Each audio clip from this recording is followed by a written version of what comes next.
Hello বন্ধুরা, আশা করি সবাই খুব ভালো আছো। আজকে তোমাদের সঙ্গে একটা সিম্পল রেসিপি শেয়ার করতে এসেছি। সেটা হলো বাটার নান। খুব কম উপকরণ দিয়ে একদম নরম তুলতুলে বাটার নান। এখানে আমি উষ্ণ গরম জলে পরিমাণ মতো ইস্ট আর চিনি ভিজিয়ে রেখেছিলাম। তো এখানে দেখো আমি 500 ময়দা নিয়েছি, আর তার মধ্যে দিয়ে দেব নুন, আর ময়ামের জন্য সাদা তেল, আর 2 চামচ মতো টক দই নিয়ে নিয়েছি। তো এটাকে ভালো করে মিশিয়ে নেব। ভালো করে মাখানোর পর আমি সেই ভিজিয়ে রাখা ইস্টটাকে দিয়ে দেব। তো এটা দেওয়ার পরে ভালো করে সব কিছু একদম মেখে নেব।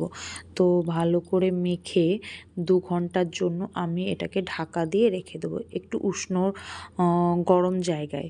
তো দেখো আমি 2 ঘন্টা পর চলে এসেছি। দেখো কতটা সুন্দর ফুলে এবং সফট হয়ে গেছে। তারপরে আমি এখানে লেচি কেটে নেব। এবার আমি একটা একটা করে বেলে ওটাকে তাওয়ার উপরে ভেজে নেব। তো ভাজাটা চলো দেখাই। এই দেখো এইভাবে আমি বেলেছি। এবার দিয়ে দেবো গরম তাওয়ার উপরে।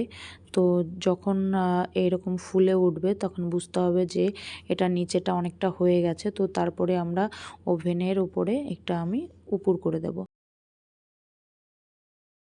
এ সময় আমি গ্যাসের ফ্লেমটাকে হাই করে দিয়েছি যাতে সেঁকতে সুবিধা হয়।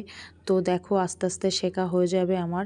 সেঁকা হয়ে গেলে এর উপরে আমি হালকা করে বাটার দিয়ে দেব। তো আমার তৈরি হয়ে গেছে বাটার নান। তো দেখো কি সুন্দর সফট আর তুলতুলে বাটার নান রেডি। তো তোমরা সবাই ট্রাই করতে পারো।